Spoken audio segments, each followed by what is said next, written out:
Here's Uber Freight app. Easily find and book loads.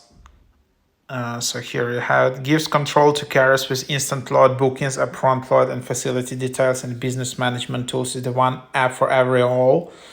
Upfront price and bidding, seamless searching, smart load recommendations, return load suggestion, dedicated lanes.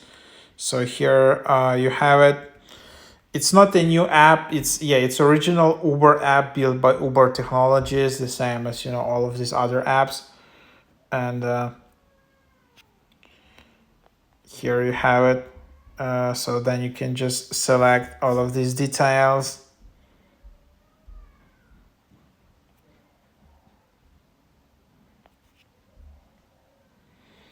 And have it like this. So if you want to transport something, I guess that's one of the best ways how you can do it.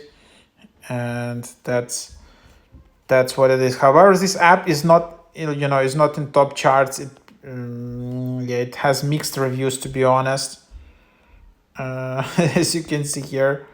But I guess it's still it can be better than some like random apps. So I don't know. What do you think? What is the best app? Which one you are using if you need to deliver a lot of like some furniture or whatever from your apartment to another place? This one seems to be higher in ratings. And then there are these ones. So there you have it.